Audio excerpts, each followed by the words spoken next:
I've done a few videos recently focusing on the Atari 2600, most notably like those prototype games that were recently discovered. And there's a recurring comment I see in the comment section of the video, which is, I'm guessing younger viewers or younger gamers saying, I don't understand why you guys care about these Atari games. They look like garbage, they're no good. And I bite my tongue because I understand there's a different perspective, but if you are a younger viewer, I'm not profiling younger viewers or gamers. I mean, I'm not saying that younger people don't have good taste in games, though you can draw your own conclusions. I'm kidding.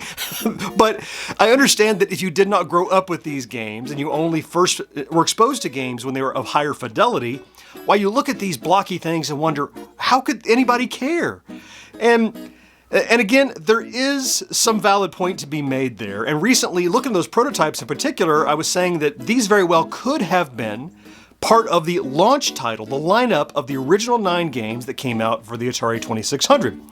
So I thought what I ought to do is to help satisfy those younger viewers and show that, yes, in fact, I acknowledge there are some garbage games, especially in the early titles, is I'm going to take those first 9 games, those launch titles for the Atari 2600 that came out back in September of 1977, and I'm going to rank them from worst to best. And the bottom's not too tough, but the top is a little bit up for debate, I think. So you see what you think. We're going to run these all down right after this. This video supported in part by...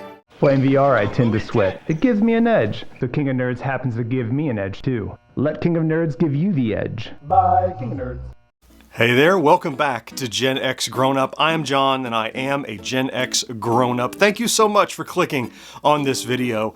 So yeah, what I want to do here is look at the first 9 titles that came out for the Atari 2600. These were the games that were available when it first launched. If you look at an old catalog, you'll see these are the 9 that are in the catalog. They might tease what's coming next, but this is all we had when we first got the Atari game system in 1977. And if you are someone who was there at the beginning and you played the 2600 when it was new, this is going to be a stroll down memory lane, and you're going to, I suspect, have some strong opinions about my rankings and which one I put on the top and the bottom.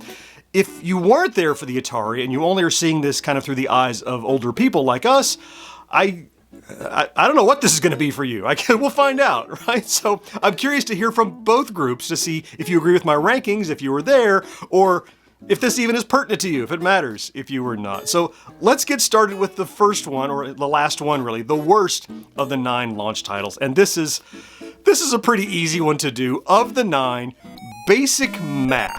This was CX2661, programmed by Gary Palmer. So Sears changed the name of this to Math. So much more exciting. It's not really any more exciting. The options here were, would you like to do math problems? Addition, subtraction, multiplication, division. You can pick which one you want to do. Those are the game options. And then you use the joystick to move numbers up and down and change from the ones to the hundreds, or even over to the remainder column if you're doing division. And that's all it was. This looks to me like maybe the first game anyone ever programmed on the 2600, finding out what you could do with it. I understand you want to put out some educational titles to help mom and dad justify buying their kids this toy that hooks up to the TV, but it wasn't like there's no graphical interest, there's no colorful interest, a couple little tunes that play when you succeed or fail, and that's it. You know, interestingly, a little later in the life of the title, they changed this from Basic Math to Fun with Numbers. And it wasn't. It was still just Basic Math as we saw it. I think it's pretty easy for me to put this at the bottom of the barrel as the worst, the number 9 title from the launch group. So let's move along then to number 8, which for me is Blackjack. Now, there's nothing wrong with Blackjack per se, but this was a pretty underwhelming Atari game. CX2651, programmed by Bob Whitehead. This was the only title, by the way, of the original 9 that did not get renamed by Sears in their telegames line. They just left it with Blackjack. That was wise. Look, you do have Blackjack here. You can adjust options like what the house rules are, how often do they shuffle, that sort of thing. So as a Blackjack game, it's fine. It always bugged me that it never even used the whole screen. It was just kind of up in the corner. Interestingly, you drive this game with a paddle, not the joystick. So you spin the wheel to set, stay, hit, double, or whatever it is that you do. There was nothing special about Blackjack on the VCS. I mean, it was equally fun on this or on a high-end calculator at the time. nothing really, again, like math or basic math. No bells and whistles, no real music to speak of. Very rudimentary, and it felt almost like a programming exercise than it did a quality game. Okay, so that's my number 8. Number 7, moving our way up. I guess up. Next is Surround. This is effectively Tron Light Cycles, or was it Snake you could play on your phone. This was CX2641, programmed by Alan Miller. You're drawing lines with these little dots and you're trying to box in your opponent so they will hit the wall with their line, or light cycle, or whatever you want to pretend that this is. Sears renamed this Chase, which is ridiculous because that's the last thing you want to do is chase your opponent in this game. They felt like they had to put their stamp on everything, but you have some options in this game. You could do diagonals, or you can erase the lines that you have written and that sort of thing, or even have no trail at all if you want. So there is some option here. But unlike basic math and blackjack, at least this was approaching a game. This was actually you and an opponent moving around on screen and playing the game. So that's why I put it as my number 7. Okay, the number 6 is, there's a warm place in my heart for this game, but the best I can do for it is number 6, and that's Street Racer. So this is 2 cars on a track, or sometimes 4 cars on a track. You can play up to 4 players with this game, but you have 2 vertical stripes that consist of the left side players and the right side players, and you use the button on your paddle to steer left and right, trying to usually avoid, obstacles. Street Racer was model CX2612, programmed by Larry Kaplan, and Sears renamed it to Speedway 2, which is totally ridiculous. Where's Speedway 1? This is the launch of the titles. Where was Okay, maybe there was a Speedway in the arcade, so whatever they were trying to do. The reason it ranks as high as it did is because there was actually some innovation in the variations of the game. At its core level, you're just an object on the bottom of the screen trying to dodge cars coming at you, kind of like playing the Turbo arcade game.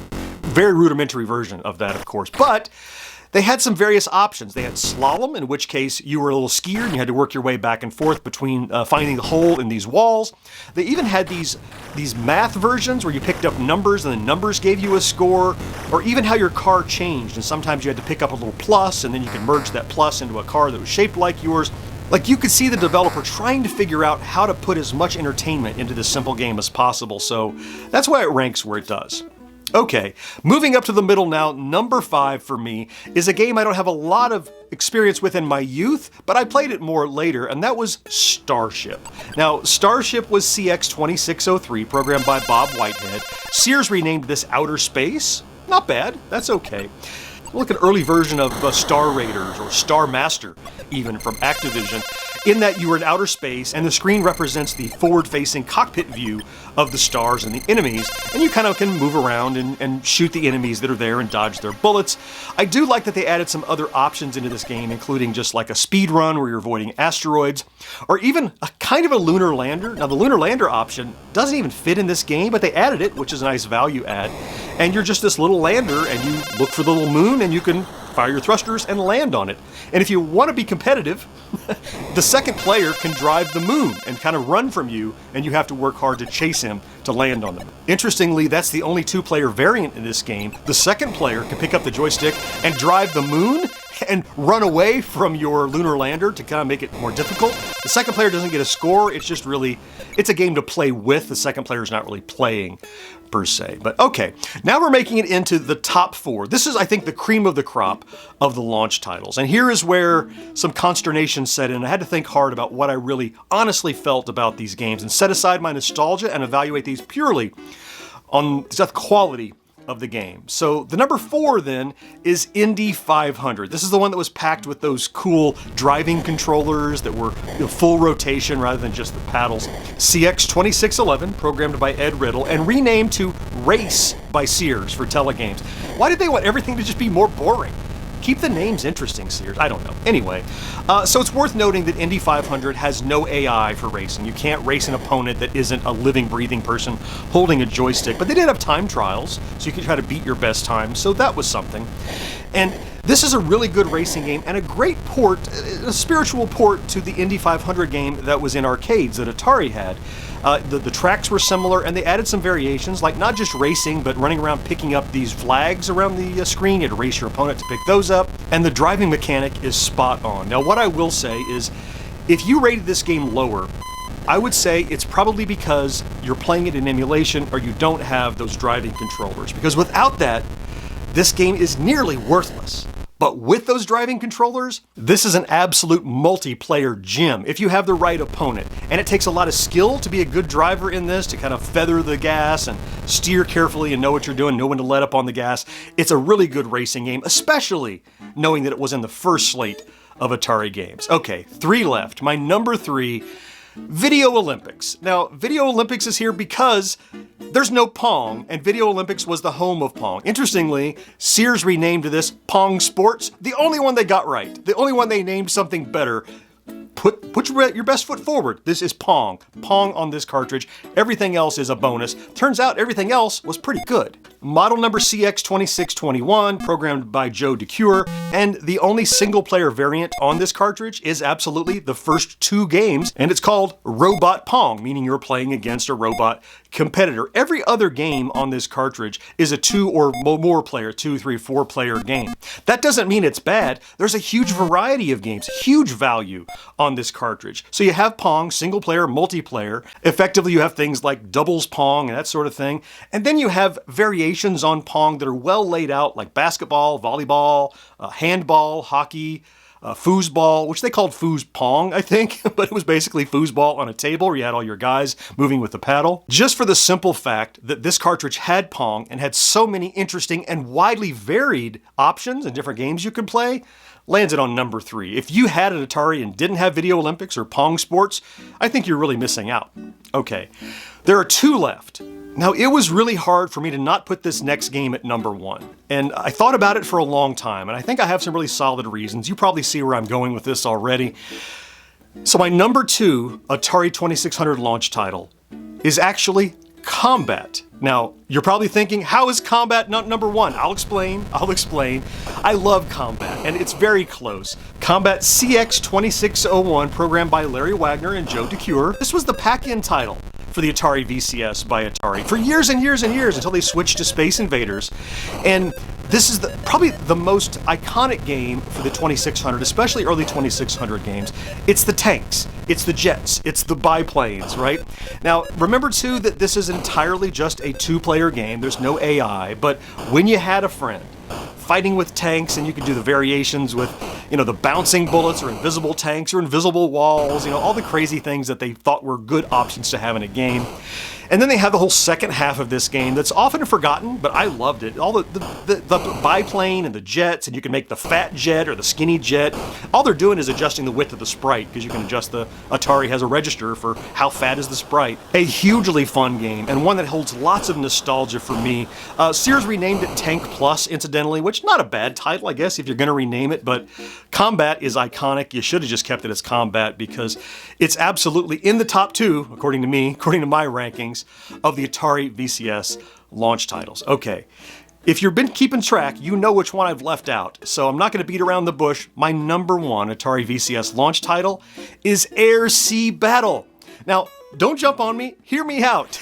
Air Sea Battle is CX2602, programmed by Larry Kaplan. Again, Sears renamed it Target Fun. Not wrong, but also not fully inclusive of what's in Air Sea Battle. So let me tell you why I'm rating Air Sea Battle above Combat. Honestly, above every other title. This is my number 1. And it's because of the variety and the creativity that went into this game. If you just turn it on, you're a couple little turrets at the bottom of the screen, and you're shooting planes that go by. And then sometimes you can change that to be you're shooting carnival targets that go by, there are ducks that go by, there are clown faces. Later they introduce obstacles that you have to not shoot. And as if that weren't enough, that would be enough to be, that's all you really needed for target fun if that's all it was. But the Air Sea Battle part of this comes later in the options, where you get things like, now we're 2 boats on the bottom of the screen and we're shooting planes. Or maybe you're 2 planes up in the sky and you're shooting boats. Or even in 2-player, again this is all 2-player, 1 player can be a plane, 1 player can be a boat with obstacles between you, and it is Air Sea Battle. This cartridge is more colorful, there's more variation to things that you can do, and it's literally me and a buddy sitting down in front of the console TV, plugging in Air Sea Battle, and there are about a dozen different, very different, not just variations on a theme, very different games that I can play on what was Arguably a very rudimentary launch title, but it paid off. I mean, Larry Kaplan knew what he was doing, obviously, as we've learned over the years, and in this case, out of the gate, he was making that 2600 sing before we knew what it could really do. So that's why I rate Air Sea Battle as my #1 Atari VCS launch title. I know there'll be some debate. I know a lot of people throw Combat in #1. I would argue, look inside your soul. Is it just because you played it the most? Or is it because it's actually the very best? You could be right, I could be wrong. Let me know in the comments down below. I thought this would be a fun exercise, and I can tell you that I enjoyed it. I hope that you did too. I will throw some links over my shoulders here and here to some other recent Atari VCS coverage I have done. Again, I hope you found something to enjoy in this video, and I can't wait to talk to you again next time. Bye-bye.